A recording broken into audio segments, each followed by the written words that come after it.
This is not a drill. LA Kings fans, we have won a game. Oh my God.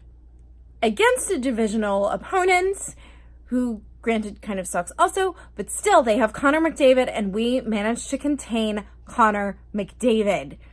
Mostly. But wow! I'm so excited right now. Oh, please let this be the start of good things to come. Okay. So, they got off to probably the best start they've had in a very long time. Jim Fox agrees with me. He thought it was the best start they've had all season. In the first 5 minutes, they were actually competitive. They did not give up a goal. They did not get a goal, but they did not give up a goal. And it actually seemed to be down by Talbot much more than it was down by Peterson. Really pretty good hockey, actually, from the Kings. And then they got a power play and proved why we still suck at power plays. But still, the shots were about 9-2 for the Kings in the first 10 minutes. And one of those shots was a goal. Oh my gosh, I know. It's so exciting. And it was textbook Kopitar to Brown magic that we have been missing so much from recent games. Kopitar streaks down Brown here on his side, and then right there, obviously you've got to expect that Kopitar is going to be a threat, so goalie moves towards Kopitar, and bam, crease pass to Brown, and it's in the back of the net, and bam, oh, it's 1-0 LA Kings. Yeah, we got to celebrate that for like 4 minutes. Yeah, it did really look like, for the most part, it was going to be one of those games. Yeah, so McDavid got the assist on this one. I think it's Chaison is how you pronounce his name, or that probably sounds pretentious because I'm trying to make it sound French. He got the first goal, and it was on the penalty kill. The Kings are now 6 for 7, but like the wrong way. They've only stopped one, or actually killed one penalty in the past 7 penalties. The other 6 have been goals for the other team. So things to work on. Penalty kill would still be one of them. And then, of course, immediately after that, they got another one. Thanks, Jeff Carter. Yeah. And the first one was Kopitar. So, you know, it takes away all of the credibility he got in the first goal. So then Carter goes to the box, and thankfully the Kings do manage to kill that one. But it then swings the pendulum very squarely into the Oilers' zone there. So for the first 10 minutes, it was all Kings, and then the Oilers caught up really easily, it looked like. And I was starting to get nervous. I'm like, oh no, it's gonna be another one of those games. It's okay, all right, fine. So we managed to make it through the end of that first period. We actually get a power play at the end of that, but it's one of those split power plays that we don't really do anything with, unsurprisingly, because like I said, a power play is still not really that great.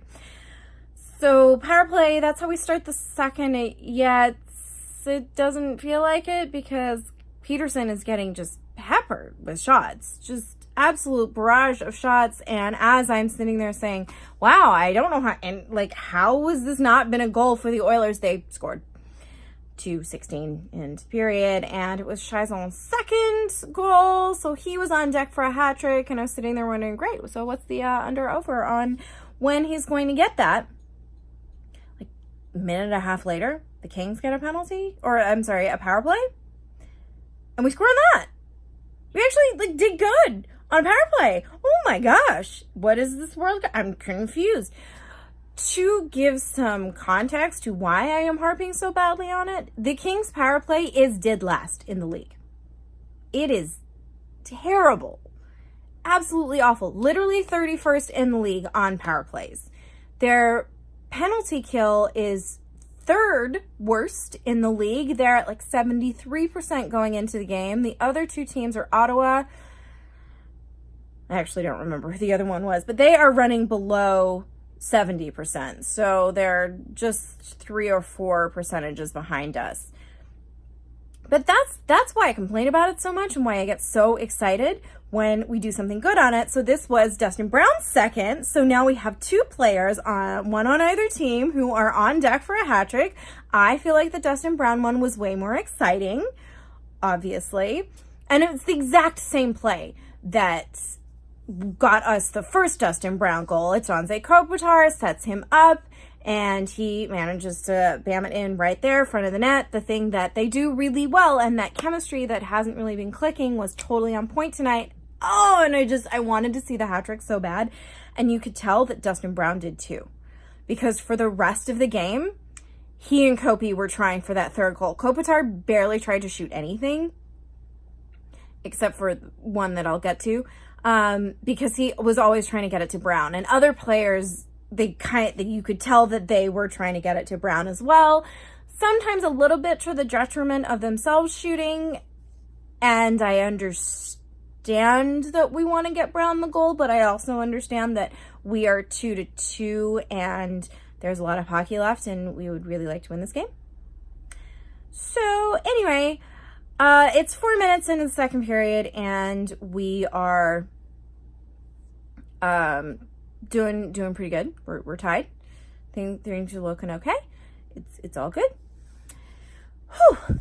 So then there's another power play that we have like 10 minutes in, and that's nothing. And then there's another power play, which makes me remember that we actually didn't have a power play at the end of the first period. It was at the end of the second period. So take back all of the things that I said and put them here at this part of the recap. Yeah. So it was like 1:56 left when the penalty actually happened. We had 33 seconds of extra man advantage time because it was a delayed penalty, but couldn't do anything with that. And then for the last 15, 20 seconds of that, it was all Oilers. I really thought they were going to score shorthanded and we were going to go down 3-2 at the end of the second period. I actually think the only reason that didn't happen is because one of the Oilers fanned on a shot, not because we actually prevented it. And that's what had me really concerned, because up until that point, we'd been mostly containing Connor McDavid. I mean, there was the end of the first period, which is what I got reversed here, where he outskated 5 of our players. All 5 of our players on the ice, from the one, I think it was Carter, who was right here, all 200 feet, just skated past 5 players. There were 4 in the neutral zone, and none of them could contain him. He's phenomenal, which is awesome for the Oilers and not so great for us. So the end of the second had me really worried there, because it's a huge mental difference to go into the third period tied with a little bit of a power play left compared to down 3-2 when you've just given up a really stupid shorthanded goal that you shouldn't have. So we're lucky. Deep breaths. It's tied. There's still potential. Just please don't screw it up. Well, they did better than that. Oh my gosh. The third period was so exciting. Again, you could tell Dustin Brown really, really wanted it so bad, this hat trick. There were so many chances that he and Kopitar had. There was one that just rimmed off the crossbar. So close. Oh my gosh, he must have just been screaming inside that one didn't go. Ugh. There was a penalty kill we had where that made me really nervous. Because like I said, our penalty kill is 3rd worst in the league, and they're still trying to get Brown this third goal, this hat trick. And he and Kopitar are so deep that when that doesn't go, there's only 2 players left back, and there's like 5 Oilers there for the power play. So it was making me a little nervous, and Peterson was making me a little nervous because yeah, he's been fairly solid for us, but he also sometimes loses the puck in a way that makes me very nervous. And his rebound control, I feel like he's scrambling a lot when he doesn't make that initial save. Like there were 3 or 4 times I noted where I wanted him to have covered the puck, and he should have, and I can't figure out why the puck wasn't underneath his thing there instead scrambling. And so he always ends up kind of on the floor out of position, which is something I feel like Quick has control over because he's been a goalie in the league for forever, and Peterson has not quite gotten control over it yet. So I was very nervous. But the Kings managed to get their 3rd goal via Anze Kopitar. game-winning goal, as it turns out to be. There was a stretch pass that the Kings had been trying to kind of make work all night, and actually finally did with this stretch pass from Forbort, which was just stunning because it leaves Kopitar not entirely alone, but for all intents and purposes, a breakaway. And I have been wanting Kopitar to take that shot all night. I get it once Brown had the 2 that, yeah, you're going to want Dustin Brown to take his, to get the hat trick. So I understand that, but it's been something I've been wanting from Kopitar pretty much all season. I want him to take that shot because he's so good at it. And, this is what happens. Beautiful, beautiful hockey. He picks the spot perfectly, and it's 3-2, and oh my God, we're winning. Oh my God, guys. We're winning. We're actually winning a hockey game in the third period, but with, just enough time left, like 15 minutes. That makes me nervous that there's still 15 minutes left. Oh my God. So there was a lot of deep breaths during the third period there. A lot, especially during some penalty kills. And yeah, still, like I said, trying to get Brown his third. And obviously McDavid was trying to get Scheisel his third and tie up the game. And that kid is just fantastic to watch. He's so fast. He is just stupidly fast on skates and has a hell of a shot when he gets there. Somehow, though, the Kings managed to contain him. Doughty was so much better tonight than I've seen him. Clifford was awesome. Clifford has just been stepping up lately. Really impressed with Clifford. And then we get to, I'm getting more and more nervous because it's only 3-2. And it's at the point where they're almost going to start pulling their goalie. And instead of doing that with 1minute and 55 seconds left, we were absolutely gifted by Connor McDavid himself a Connor McDavid penalty. So for the last 2 minutes, or however long it took us to score, essentially, which at that point would be 4-2, and I don't know how much even Connor McDavid can do in that short amount of time. The last 2 minutes of the game, we weren't going to have Connor McDavid in it. Oh my gosh, huge. So they decide to pull their goalie anyway and have it 5-on-5, but just no goalie down their end, which they managed to do fairly successfully for a little longer than I was comfortable with. But again, this is the team that, the baby steps, Kings. We did okay. So they've pulled him. It's at the point where we realize we are going to get the empty net, and it's Jeff Carter, and he looks over and he sees Dustin Brown, and instead he easily could have gotten the goal for himself, but being the good, selfless teammate he is, instead of trying to raise his statistics and trying to get this done early, he sees Brown, he passes to Brown, we get the hat trick. Brown gets the hat trick, guys! Oh, this is such a good game! Oh, and he looks so happy. He was so happy. Hats all over the ice. Brilliant. Brilliant. Whew. And I'd say he earned it.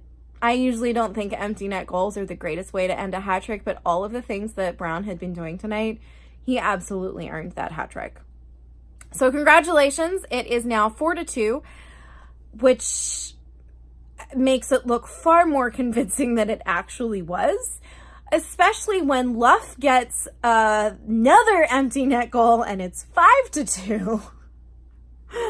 Luff now has 4 goals in 4 games, which is the longest rookie streak of points in as many games in a very long time in Kings history. And again, I empty nets don't entirely count, but it's still cool that he is able to maintain that streak. And so maybe next game we'll get, 5-on-5 or power play or even a shorthanded goal from him. I'm really looking forward to seeing what the Kings can do. They have a bit of a road trip coming up, all Pacific Division opponents, so all very, very important games that could really change the trajectory of the Kings season or really just take them out of contention just completely. So I hope it's the former, obviously. I'm going to leave you with the most exciting part of the game, the goal celebration for Dustin Brown's hat trick. Go Kings, go!